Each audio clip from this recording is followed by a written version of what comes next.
ये इनका breeding stock का पूरा रूम है ये यहाँ पे। सर यहाँ पे कितने रूम हैं ब्रीडिंग स्टॉक के वाले?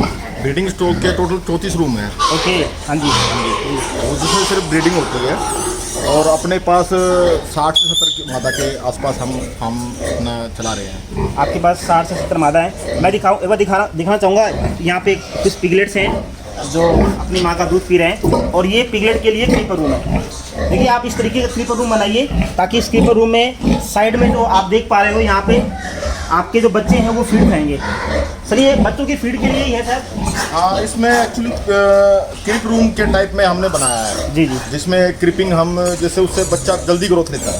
ओके, मतलब ये क्रीपर रूम के अंदर बच्चा रहेगा और यहीं पे वो फीड को खाएगा। हाँ जी, हाँ जी, हाँ जी। जैसे ही 10 दिन का बच्चा हो जाता है उसके बाद हम उसको क्रिप में तब्दील कर देते हैं, और उसके बाद जैसे वो 1 महीना 28 दिन के करीब हम उसको दूध से हटाते हैं। आपके पास आप जो अपने फार्म के अंदर कितने टाइप की फीड यूज़ करते हैं? मतलब जैसे स्टार्टर हो गया, फिनिशर हो गया, ग्रोवर हो गया, ब्रीडर, कौन सी फीड आप यूज़ करते हैं यहाँ पे? और कौन सी स्टेट पे कौन सी फीड देते हो? थोड़ा एक बार हमारे दर्शक भाई को अच्छे तरीके से बताइए फीड के बारे में। एक्चुअली हम 16 किलो तक देते हैं स्टार्टर।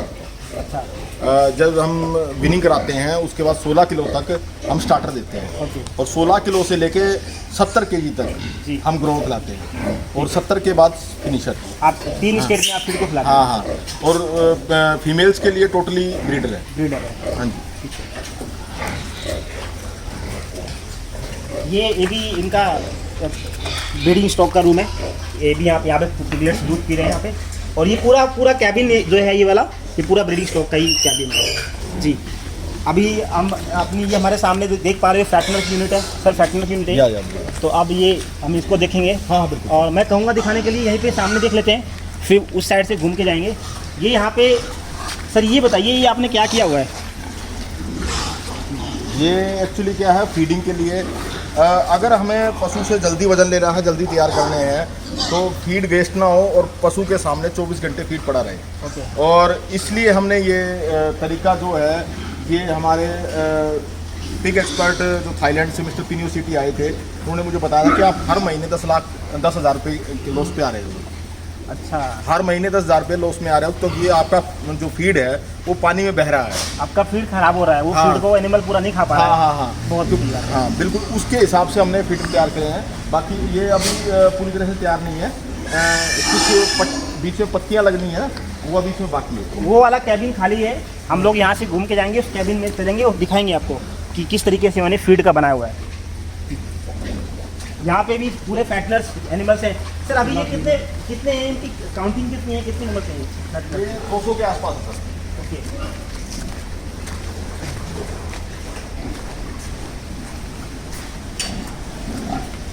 ये अराउंड 200 के आसपास है। हाँ जी। और ये जो मेरा फार्म है, इसमें 300 फैटनर 70 प्लस केजी वजन जो है वो इसमें आ सकते हैं पूरे इस तो फार्म में। सर आप ये 300 फैटनर जो है कितने दिनों में तैयार करते हैं? 300 फैटनर वही टाइम तो पीरियड तो वही लगता है, 6 मंथ में। 6.5 महीने के आसपास। आप हर मंथ में सेल करते हैं अपने एनिमल्स को, या फिर? मेरा एक रूटीन घूम गया है, मैं हर मंथ 70 से 80 पशु सेल कर रहा हूँ। 70 पशु, मतलब अभी 135 का रेट है। हाँ जी। तो 70 इंटू में 135, ये आपका जो मैं ऑन एवरेज है वो 70 की आ रही है मेरे यहाँ पे।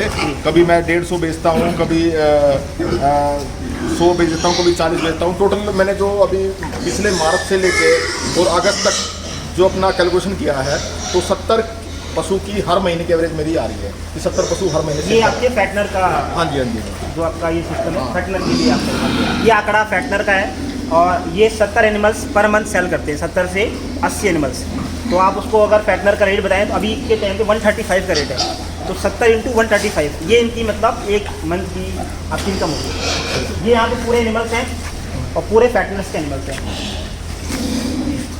सर ये जो आपका ये फार्म है पूरा फैटनर का फार्म है, इसका कितनी लेंथ है और कितनी इसकी लंबाई चौड़ाई क्या है, साइज़ क्या है फार्म का? ये सर 44 बाई 120 के आसपास है। 44 फुट चौड़ा है। हाँ, मैंने उस फार्म में और इस फार्म में पीछे 15 फुट का गैप रखा है।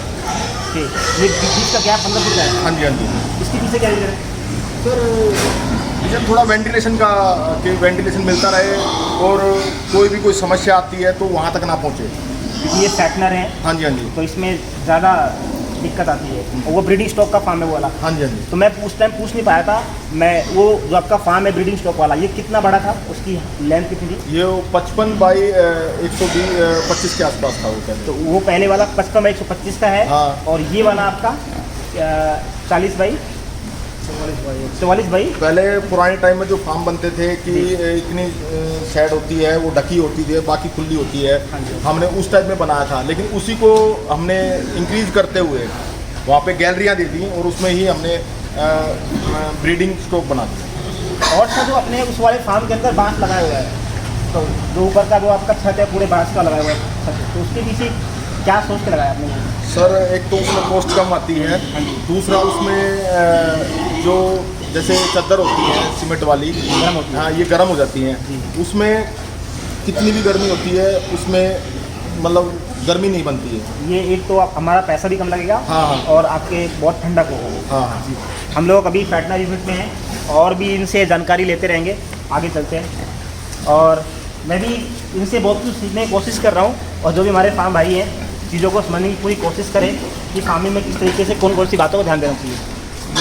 ये इसका पूरा फैक्टर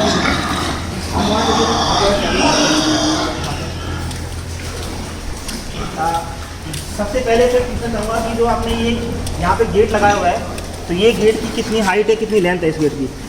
सर इसकी ये है 2.5 से 3 फुट चौड़ा है जी। और 4 फुट के करीब ऊंचाई है इसकी। ओके, तो हम चलते हैं अंदर और एक बार अंदर से खुलेगा ये हमारा जो इन्होंने बनाया हुआ है भाई जी ने। सर इसको आप बताइए, हम लोग बहुत पास में इसके आगे, और ये मुझे बहुत अच्छा लगा, इसलिए आप बताइए इसके बारे में। सर ये हमने अपने आप सोच समझ के अपने हिसाब से डिज़ाइन किया है, और मेरे भाई आनंद ने इसको बनाया है खुद। हम वो सारा काम वेल्डिंग का जानता है और पुराना इस मामले में है, तो उसने उसका दिमाग उसने यूज़ किया है कि कैसे सरिये से बनाया जाए और बीच में पत्ती लगाई जाए, ताकि दूसरा जानवर दूसरे जानवर से खाते टाइम लड़े ना और चोट ना पहुँचाए। ये यहाँ पे एक एनिमल यहाँ पे खाएगा, एक एनिमल यहाँ पे खाएगा, एक एनिमल यहाँ पे खाएगा, और यहाँ पे भी एनिमल खाएगा। हाँ जी, हाँ जी। मतलब ये इसमें अगर देखा जाए तो 1 2 3 4 22, इसमें टोटल 22 एनिमल्स खा लेंगे।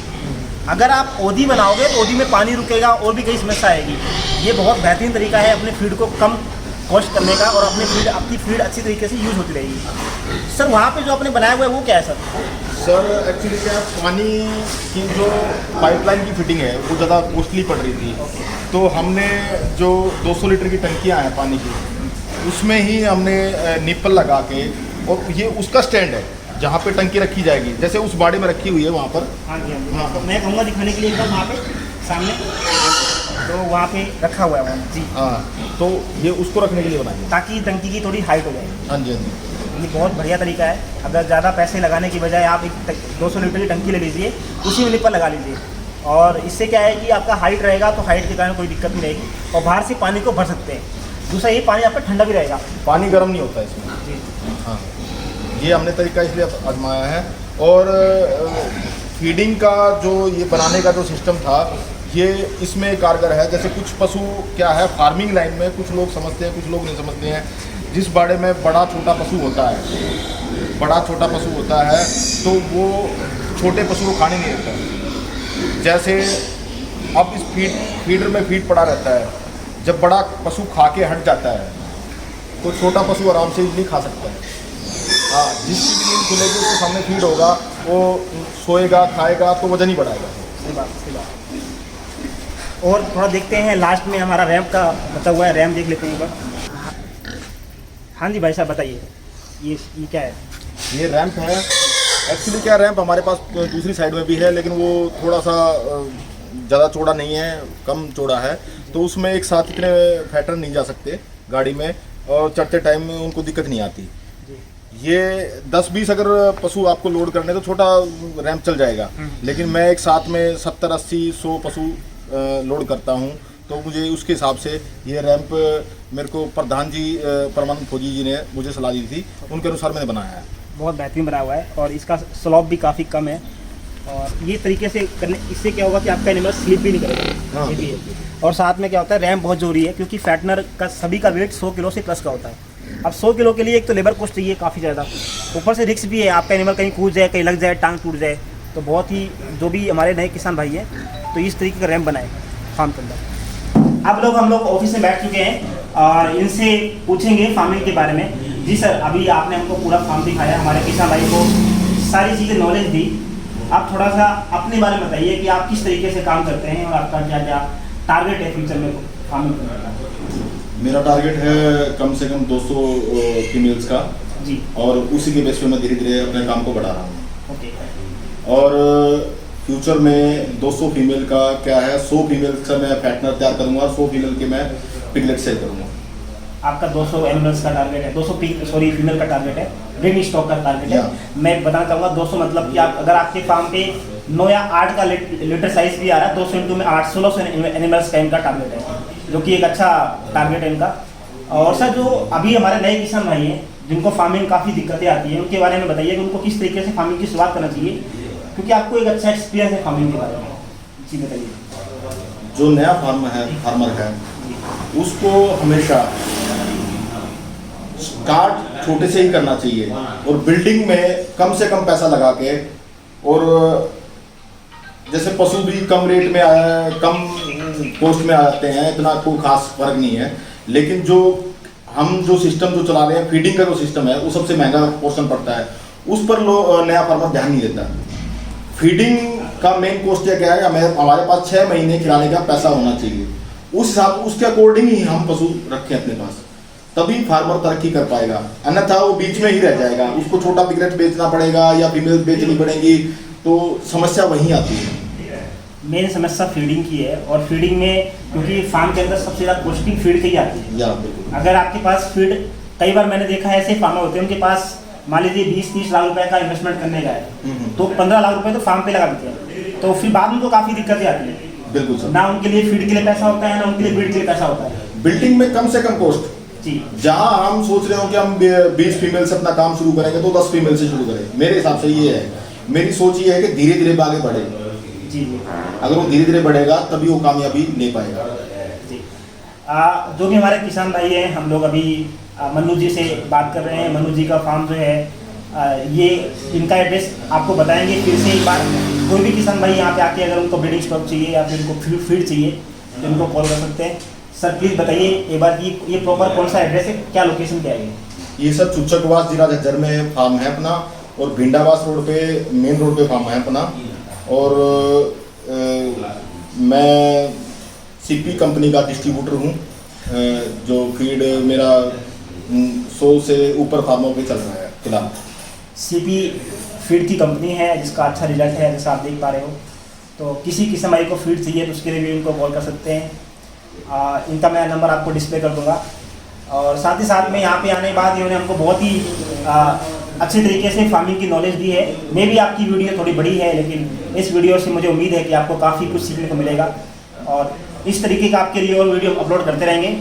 और मैं मन्नू भाई जी को धन्यवाद देना चाहूँगा कि उन्होंने इतना हमको कीमती टाइम दिया अपना, और हमारे दर्शक भाइयों को बहुत बेहतरीन तरीके से अपना पूरा बेहतरीन नॉलेज शेयर किया।